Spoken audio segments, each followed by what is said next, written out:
Welcome back to Core EM, the official podcast of the NYU Bellevue Emergency Medicine Residency Program. I'm Brian Gilberti. And this is Bree Tse.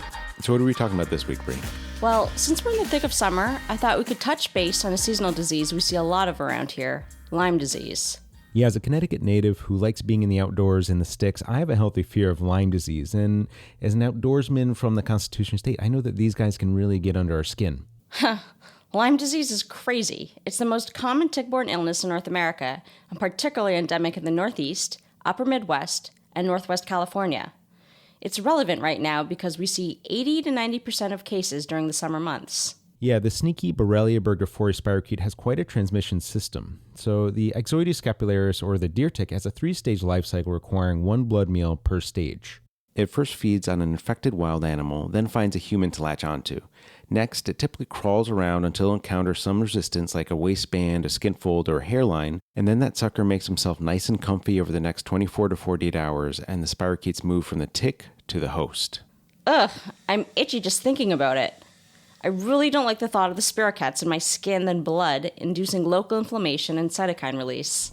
Yeah, it's pretty gross. I think most people who live in one of these areas are aware of the classic erythema migrans rash, which is an annular bullseye lesion seen in about 90% of patients with Lyme disease. How else do patients present, Bree? So, I think of Lyme presentation in 3 stages. Stage 1 symptoms present a few days to a month after the tick bite. Besides the classic EM rash, there are other rash variations you should be aware of. Check out the CDC link in the show notes to some photos of examples. Patients will also complain of vague symptoms, including intermittent fevers, headaches, myalgias, arthralgias, fatigue, malaise, and regional adenopathy. Basically, a flu-like illness in the summer should get you considering Lyme. Right, and in stage 2, the disseminated or secondary stage, patients will present with symptoms days or weeks after the tick bite.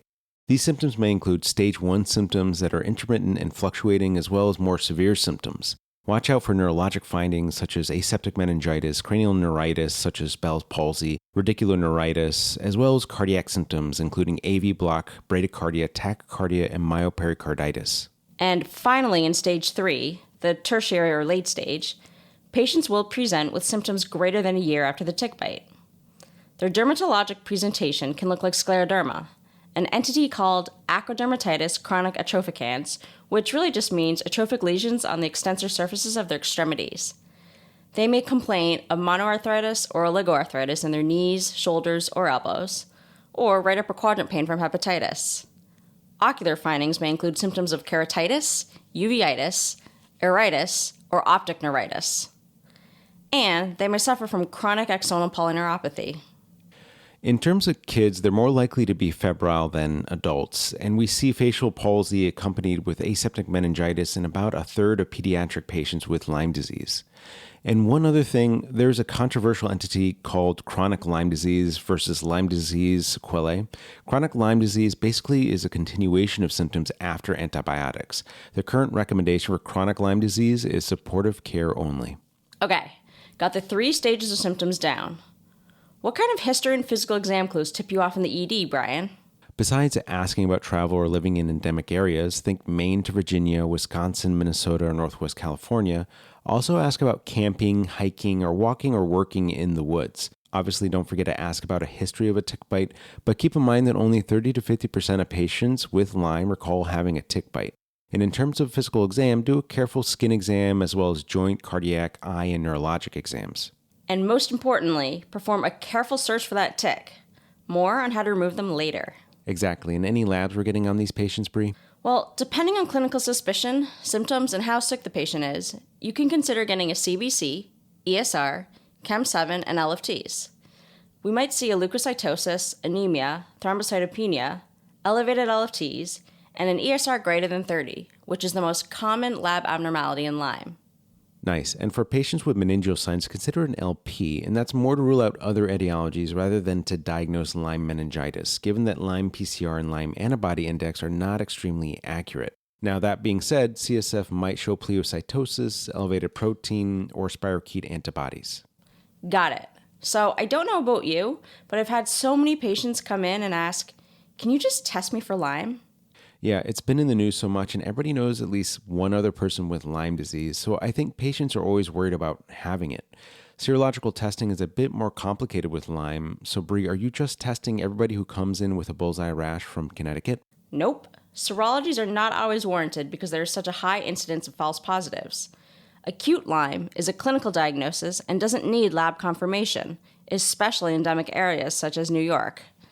Basically, I recommend testing only if I have a high suspicion of Lyme without the EM rash or if a patient is clinically sick. I definitely wouldn't do serologies in acute cases, meaning less than 30 days, or in asymptomatic patients. Okay, that makes sense. So we're not testing well-appearing patients with erythema migrans rash who live in endemic areas with potential tick exposure, just treat them with antibiotics.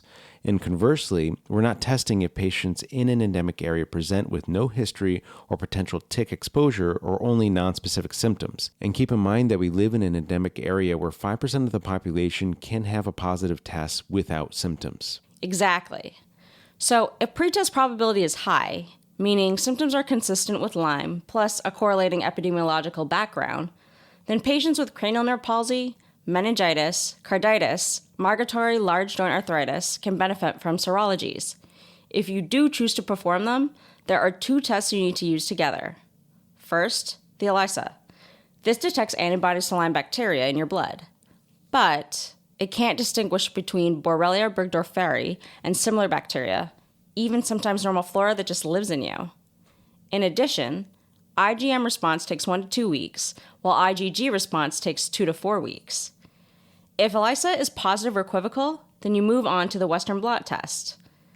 This looks for antibodies not to the whole organism, but to the basic building blocks of the Lyme bacteria, the individual proteins. However, many types of bacteria use the same building blocks. So the CDC mandates that the Western blot test must detect IgG antibodies to 5 out of the 10 proteins. Wow, I didn't realize how nonspecific a 2-test system was for Lyme. As if it weren't confusing enough, keep in mind that it takes several weeks to develop enough antibodies for either test, so they aren't very helpful in early Lyme. And also, if somebody who had Lyme disease but successfully treated themselves with doxycycline tested themselves years later, they could still have antibodies and therefore it looked like they still had Lyme disease despite being cured. I know there's a highly specific and sensitive PCR test, but it's not available for routine use currently. So if someone has a positive serology or has had previous Lyme disease, are they protected from future Lyme? Unfortunately, no. The antibodies only offer strain-specific protection. Bummer. Okay, so we've got labs and possible serologies or possibly an LP. Anything else, Brian? Yeah, consider arthrocentesis for acute arthritis and send cryoglobulin as well as usual diagnostic TAP studies. X-rays of affected joints may show soft tissue, cartilaginous, or osseous changes. And finally, don't forget the EKG for any cardiac concerns. Those all make sense. For patients from these areas who present with summer flu-like symptoms and a rash, are you sold on Lyme? I definitely have a high suspicion for it, but we still have to keep other diagnoses on the differential. I'd consider other tick-borne diseases such as Rocky Mountain spotted fever, tularemia, relapsing fever, Colorado tick fever, and there are other things like rheumatic fever, viral meningitis, septic arthritis, syphilis, and the list goes on, and it's going to be in our show notes. Of note, the deer tick is also responsible for the transmission of babesia and anaplasma. We actually see quite a bit of babesiosis here at NYU Bellevue. Remember that babesiosis causes hemolysis, and it can be particularly horrible in splenomized or immunocompromised patients. Right. Doxy covers Lyme and anaplasma, but not babesiosis. For that, we need atovaquone. Great, Pearl. Okay, so we've got our differential, examined the patient, ordered some labs, and now it's time to remove the little bugger. Brian, got any pro tips? Are we just yanking it out as hard as we can with our fingers? So that's considered blasphemous in Connecticut, Bree. After disinfecting the site gently, grasp the tick proximal to the skin with tweezers and pull upwards with gentle, constant traction. The mouthparts will release after a minute. What do you do if residual mouthparts are left in the skin? Leave them alone to avoid infection, and they will extrude from the skin naturally over time. Great. That's a bit disturbing, but good to know. Okay, Bree, what's the weirdest place you've removed a tick from? From a 5-year-old boy's genitalia, unfortunately. Wow, that goes to show you how important it is to do a complete physical exam when looking for tick bites. Exactly. Okay, how else are we managing these patients, Brian? Well, the usual supportive care for symptoms, such as fluids if they look dehydrated and or sick, NSAIDs for arthralgias and arthritis. For cardiac involvement, consider aspirin, cardiac monitoring, and a temporary pacemaker for symptomatic or severe heart block.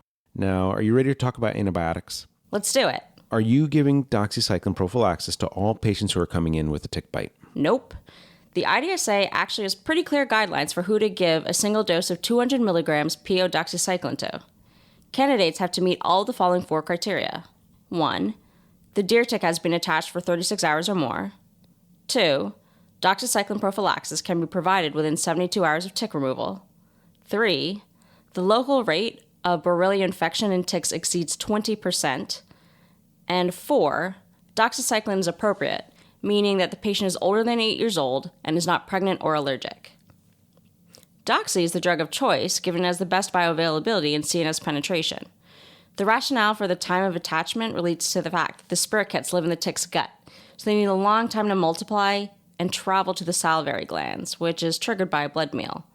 They then need to overcome the gland, which only a few do, and finally reach the patient's skin. Yeah, we don't want to give doxy to everybody because patients often develop adverse effects such as nausea and vomiting, among others. And also we want to avoid antibiotic resistance by practicing thoughtful antibiotic stewardship. Now, that being said, a 2001 study gave 200 milligrams of doxy or placebo to patients presenting within 72 hours of deer tick removal. 1 of 235 people in the doxy group developed erythema migrans, versus 8 of 247 in the placebo group, giving us a treatment efficacy of 87%. So a reasonable alternative strategy would be to monitor for the EM rash or other signs of infection, then initiate treatment as necessary.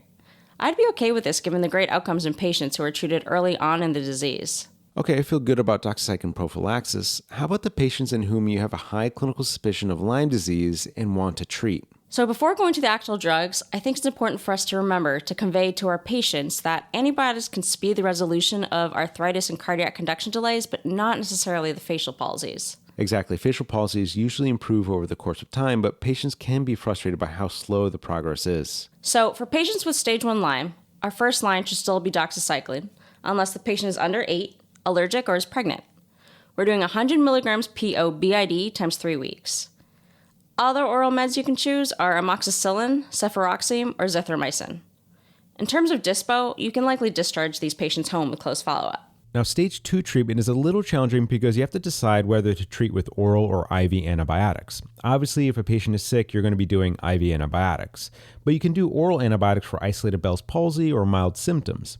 Again, choose doxycycline or consider amoxicillin with probenecid, which is added given the duration of amoxicillin is 30 days. For patients with meningitis, carditis, high second or third degree AV block, or severe arthritis, or those with stage 3 Lyme, go with IV ceftriaxone or penicillin G. These patients are going to get admitted, and remember that those patients with cardiac involvement should get a telemetry bed or even a unit bed. Check out our show notes for detailed antibiotic regimens, and remember to always check with your ID colleagues to determine appropriate duration of treatment in more serious cases of Lyme. Definitely. When I discharge these guys, I give them some tips on how to prevent future Lyme, such as wearing long pants and shirts, wearing light-colored clothing so you can see ticks better, DEET spray, and even putting permethrin on clothing are some tricks. Okay, what do you tell patients who ask you about a Lyme vaccine or how contagious is Lyme really? I emphasize that there is no person-to-person transmission, and the only vaccine available currently is for dogs. The human vaccine was withdrawn in 2002 due to low sales. Nice. Ready for some take-home points? Yeah, hit it. Okay, consider Lyme in endemic areas, and note that it even exists in Northern Europe and Eastern Asia as well. Remember that other tick-borne diseases, such as babesiosis and anaplasmosis, occur simultaneously in endemic areas. 2. There are 3 stages of Lyme disease, each with their own symptoms and treatments. 3. The exam is critical, and remember to look everywhere for a tick. Use gentle traction to remove. 4. Workup can include labs, x-rays, LP, EKG, and serologies for a particular population. However, there's a high rate of false positive results of serological testing and is particularly insensitive in early disease, so be judicious in terms of who you test. Serologies will be negative in acute Lyme. And 5. Check out the IDSA criteria before giving doxycycline prophylaxis. As for treatment for Lyme, choose PO for less severe cases and IV antibiotics plus admission for more severe cases. And of course, provide supportive care for carditis, meningitis, etc. Nice. That's all for this episode. Continue to follow us on Twitter at core_EM and visit us on our site, coreem.net. Until the next one, this is Brian and Bree signing off.